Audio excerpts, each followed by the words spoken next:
Hi there! Now that the electric team is all caught up, it is time to shift our attention to the second most neglected element. Robella is the latest V6 hypercarry in town and the first step towards the revival of the Freeze team. Her full potential only unlocks with the release of Alva, but assuming no major shakeups in Mika's release schedule, she shouldn't be far off. The showcase from Snows features both characters, but here I'll focus on Robella's kit, going over her mechanics, investment breakpoints and build recommendations. If you'd like to get a glimpse of the duo's performance, you can view that chapter in this overview. Without further ado, let's get to it. Robella starts the battle by choosing a partner to link with via her S1, which applies Unity and is signified by the W icon. The linked partner gains 10% of Robella's initial attack when dealing freeze damage. Initial attack refers to the pre-battle attack value shown in the refitting room. If Robella is at least V1, she will also receive 20% of the chosen ally's initial attack as a bonus. The link is permanent and does not need to be refreshed, but since it grants extra command and has no cost, it can be used strategically by swapping the partner within a turn to maximize freeze damage. That said, before Alva's release, Macchiato is the best target for the buff. After the S1, Robella follows up with her S2, which is another buff skill, this time applying a frost barrier and her own unique buff Radiant Rise to herself. Radiant Rise grants Robella 30% bonus damage or 50% from her V2 onwards. It also enhances other mechanics in her kit, among which is also Unity, which now grants 15% of her initial attack to the chosen ally. Radiant Rise lasts for 2 rounds before her V5, while the S2 has a cooldown of 3 rounds, meaning the enhancement has a downtime before then.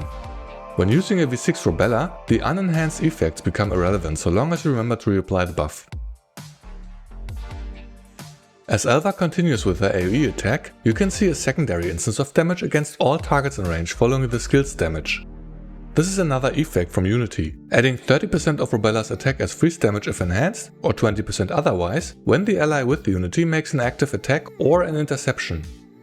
Like Leather's overclocking strike, this is proper elemental damage that benefits from other damage bonuses, including the ability to land critical hits. Then, every target hit by the attack gains 2 stacks of inspection if Unity was enhanced or 1 if not. A bonus stack is applied if the attacker dealt freeze damage. Inspection is a core mechanic of Robella's kit and we will see its effects in just a moment. Since Alva dealt freeze damage and Unity is enhanced, 3 stacks of inspection are applied to the targets. Note that the device on the left was not inside Alva's AoE, so it currently doesn't hold any stacks. This gets fixed with the next attack, so that no one feels left out. Note that the boss was hit both times, thereby stacking inspection to its limit of 6. Jumping ahead to the enemy's turn. First, you see Alva intercept the enemy's attack. To reiterate, as with active attacks, interceptions also trigger the effects of Unity. A secondary instance of damage equal to 30% of Robella's attack follows, after which inspection is maxed out on the target. After an assist from Dushevnaya, the whole process is repeated once more, again triggering the follow-up damage from Robella. This hopefully makes clear why Robella best synergizes with freeze characters that have interceptions in their kits, which currently is limited to Macchiato, but soon also Alva. Then, once the enemy's turn concludes, we get to see the benefit of inspection. Following right after Cluquet's dots, Robella launches Frigid Infiltration against all targets with inspection in her range. This end of turn attack has a base multiplier of 150% attack, which is increased by 9% per stack of inspection if enhanced, or 3% per stack if not. At the limit of 6 stacks, this equates to an impressive 204% damage multiplier. After the attack concludes, the inspection stacks are consumed and converted to an equal number of Sense Weakness stacks. Below V6, Sense Weakness can stack up to 10 times and increases both her basic attacks and ultimates multipliers by 9% per stack. The bonus for the ultimates multiplier is doubled at V4. When Robella has at least 3 stacks of Sense Weakness, she gains 20% bonus critical rate and her basic attacks deal freeze damage. The buff does not expire, so starting from the end of the first round, this effect is permanently active. From V3 and above, Robella also gains 30% bonus critical damage when reaching 6 stacks of Sense Weakness. Since Robella is V6 in this example, her attacks continue to convert inspection to Sense Weakness, amounting to 15 stacks after pummeling the devices. And another 6 for a total of 21 stacks after the boss concluded its turn. Once your wallet lifts the limitations of her kit, she can accumulate these stacks indefinitely, meaning she will deal more damage the longer the battle lasts. It's worth noting though that having multiple targets to work with greatly helps her stacking speed, as she'd at most gain 6 to 8 stacks per turn in single target fights. Next, on turn 2, Robella proceeds with a basic attack. This may be a bit unusual, but remember that both of her skills are simply buffs. Her ultimate costs 4 confectance points, and she only generates 1 point at the end of her turn passively, meaning it has a considerable downtime. Without help from Alva, who restores 1 confectance point via her V2, Robella only gets to use the ultimate twice in a 7-turn battle like Gunsmoke. Therefore, at V6, you typically start with her basic attacks to continue building more sense weakness stacks. That said, her basics, like any other, have a baseline multiplier of 80%, but with 3 or more sense weakness stacks get converted dealing freeze damage. Then, each stack of sense weakness increases the multiplier by 9%. Here, this amounts to a basic attack multiplier of 269% for about 200k damage. Note that Robella gained 2 more stacks of sense weakness after the attack. This is due to her third fixed key, which provides her with 2 stacks every time she uses her basic attack. This is why she can restore up to 8 stacks in single target fights. Then, at the end of the round, Robella continues to spread the love via her end of turn attacks, which convert the newly applied inspection stacks into sense weakness. At the start of the next turn, she is now at a total of 38 stacks. Note that her buff Radiant Rise would expire at this point without her V5 upgrade, meaning the effects of Unity and Inspection would no longer be enhanced. Her S2 is on cooldown for 2 more rounds, so the buff's uptime is only 50% at lower investment. Moving on, Snows opts for another basic attack in this round. With sense weakness at 38 stacks, the basic attack now has a multiplier of 422% attack, dealing about 325k damage. After Robella ends her turn, her confectance index is fully recharged. As noted, she passively restores 1 point per turn, so it is high time to make use of it. That said, on round 4, it is finally time for the big guns. Robella is now at 55 stacks. Her ultimate is a directional AoE attack and is upgraded once she reaches her V4. Then, its base multiplier is at 150% of her attack and gets increased by 18% per stack of sense weakness. Here, at 55 stacks, which requires her V6 upgrade, the bonus multiplier is almost 1000%. The total skill multiplier adds up to 1140%, dealing a bit more than 1.1 million damage. With that, she just took off 1/3 of the boss's HP. Note that before V6, this bonus would be kept at 180% due to the sense weakness stack limit of 10 or 90% before her V4. Thus, the ultimate plays a much less prominent role in Robella's kit without full investment. After its use, Robella's confectance index is down to 2 points, but once her turn is officially concluded, she's back at 3. So long as you don't overcap on confectance points, you get to use the ultimate a second time at the earliest on round 6 of a battle, which is when Robella will have restored a total of 5 points since the start. With that, you should be familiar with all of Robella's mechanics. Her rotation doesn't change with her upgrades, though your reasoning for when to best use her ultimate may change.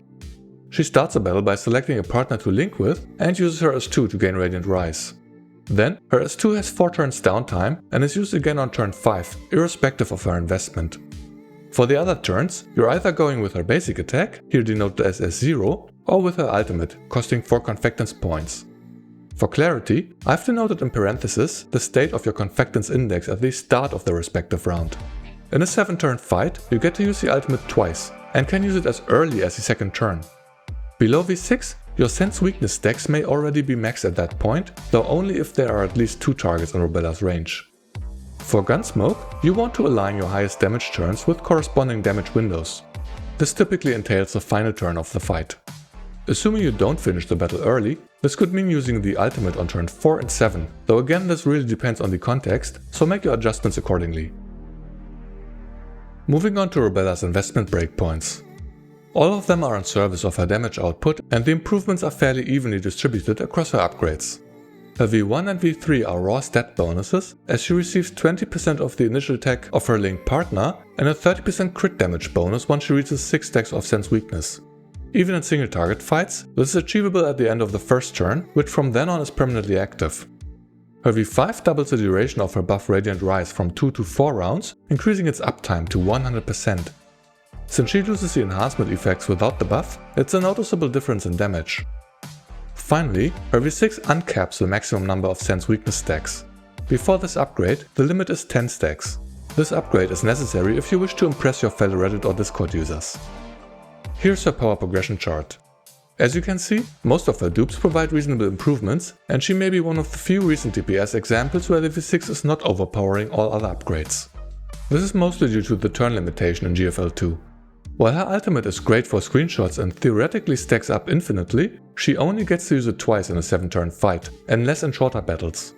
With the V2 Alva, this changes somewhat, but even then the gain is not drastically different.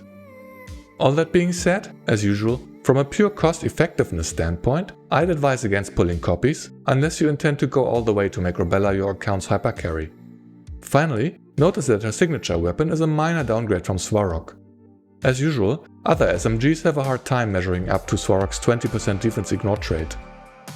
Wanderer Magnum provides at baseline an unconditional 15% freeze damage bonus and up to 14% bonus damage for out-of-turn attacks. Since the secondary part is restricted to Robella's frigid infiltration, the weapon doesn't provide nearly enough to warrant the investment. Since Svarog is free, there's no reason to discuss alternatives. For attachments, it's the usual, go with Phase Strike or Freeze Boost and prioritize attack and crit. Continuing with Robella's fixed key setup.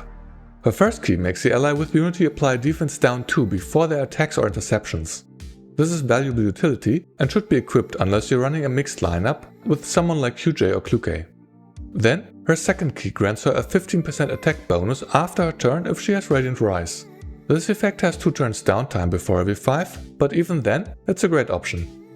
As noted before, her third key makes her basic attacks restore 2 stacks of Sense Weakness. This is intended for V6 when the stacks are no longer limited. Before then, you will max them out too quickly to make this key relevant. Her sixth key grants her buff removal via her out-of-turn attack Frigid Infiltration. This can be quite valuable in Gunsmoke, as its timing is like Kluke's dots right after the enemy's action. If the boss applied buffs to itself, Robella will immediately dispel up to 2 of them. Finally, her fourth key grants her a 20% damage bonus and 30% shield penetration against targets with shields. This may sound highly situational, but Alva has an ability that applies a shield-like effect to enemies. Then, this key will see great use.